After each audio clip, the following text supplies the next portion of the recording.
कीर्तन हो रहे हैं, देख लो कीर्तन हो रहा है, पीछे कीर्तन हो रहा है।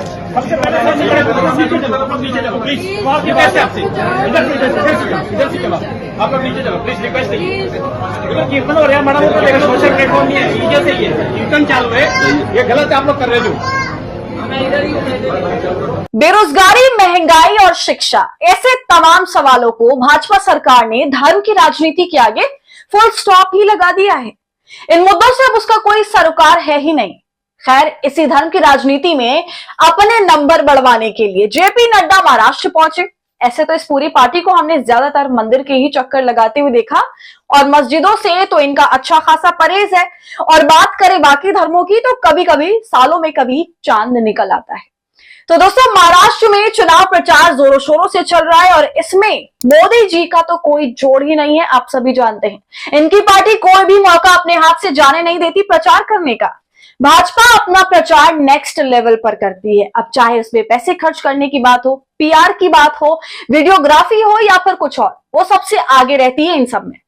हर जगह उसकी प्रेजेंस देखने को मिली जाती है, हकीकी जमीन से लेकर सोशल मीडिया प्लेटफॉर्म तक। तो जेपी नड्डा महाराष्ट्र में थे और मौका पड़ गया गुरु परब का। तो जेपी नड्डा ने भी सोचा कि गुरुद्वारा चल के लोगों के समक्ष हाजिरी लगाई जाए, 4 फोटो खींचेगी, पब्लिसिटी मिलेगी, वाहवाही होगी, चुनाव पर थोड़ा पॉजिटिव असर भी पड़ जाएगा। नड्डा के साथ थाने शहर के विधायक, भाजपा अध्यक्ष, विधान परिषद के मेंबर और कई और नेता पहुंचे। बाकायदा तौर पर भाई चुनाव माहौल है, कोई आस्था के साथ तो जा नहीं रहे थे और इसलिए सभी ने बीजेपी के भगवा रंग धारण किया हुआ था। भाजपा के चुनाव चिन्ह का पटका सभी ने पहना हुआ था। इस पर सवाल चुनाव आयोग पर भी खड़े होते हैं कि अब वो इस हरकत को कैसे जस्टिफाई करेगा और कैसे ये बताएगा कि ये चुनाव आयोग के आचार संहिता के खिलाफ नहीं था। वैसे तो चुनाव आयोग तरह तरह की बातें करता रहता है, मगर भाजपा के मुद्दे पर वो चुप्पी साध लेता है।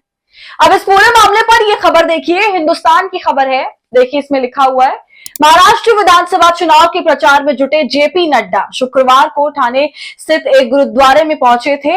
इस दौरान उनके साथ बड़ी संख्या में नेता पहुंचे तो कीर्तन में खलल पड़ गया और इससे वहां मौजूद सेवादार भड़क गए। सेवादारों की नाराजगी के बीच ही जेपी नड्डा वहां से भाजपा नेताओं के साथ निकल गए। गुरु नानक जयंती पर वो तिनहट नाका इलाके में स्थित गुरुद्वारे में पहुंचे थे। नानक जयंती के चलते यहां बड़े पैमाने पर भीड़ थी और सेवादारों का कहना है कि जेपी नड्डा के साथ तमाम नेता पहुंचे थे, इसके चलते कीर्तन में खलल पहुंचा। तो सुना आपने दोस्तों, जेपी नड्डा अपने पूरे लौ लश्कर के साथ गुरुद्वारा पहुंच गए और जब वो गुरुद्वारा पहुंचे तब उनकी आमद में भीड़ को वहां पर से हटाया गया। इसकी वजह से यह हुआ कि लोगों की आवाजाही में दिक्कत होने लगी। जेपी नड्डा को वीआईपी ट्रीटमेंट मिलने लगा, उनकी सिक्योरिटी का ध्यान रखा जाने लगा और फिर यहीं पर स्थिति गड़बड़ हो गई और सेवादार भड़क गए। तो ये चले थे अपने नंबर बढ़वाने, मगर उल्टा मुंह की खानी पड़ी। अब देखिए खबर में आगे क्या लिखा हुआ है। जेपी नड्डा के साथ थाने शहर के विधायक और भाजपा कैंडिडेट संजय केलकर, थाने शहर के भाजपा अध्यक्ष संजय वागुले, विधान परिषद के मेंबर निरंजन डावखरे समेत कई नेता मौजूद थे। महाराष्ट्र टाइम्स की रिपोर्ट के अनुसार गुरुद्वारे में दर्शन करने और मत्था टेकने के बाद वो भाजपा नेताओं के साथ तस्वीर के लिए खड़े हो गए थे। इस दौरान वहां बड़ी संख्या में लोग जुटे थे और कहा जा रहा है कि सेवादार इससे नाराज हो गए। उनका कहना था कि इसके चलते कीर्तन में बाधा पहुंची थी।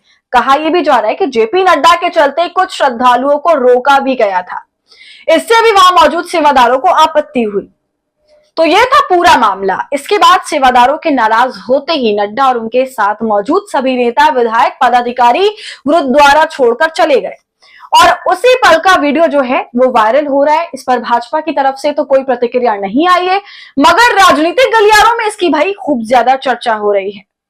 तो दोस्तों, आपका इस पूरे मुद्दे पर क्या कहना है? क्या आपको लगता है चुनाव आयोग इस हरकत पर कुछ बोलेगी भाजपा को? हमें अपनी राय कमेंट कर जरूर बताइए। वीडियो पसंद आई हो तो इसे लाइक और शेयर करें और खबर अड्डा को यूट्यूब पर सब्सक्राइब कर लें।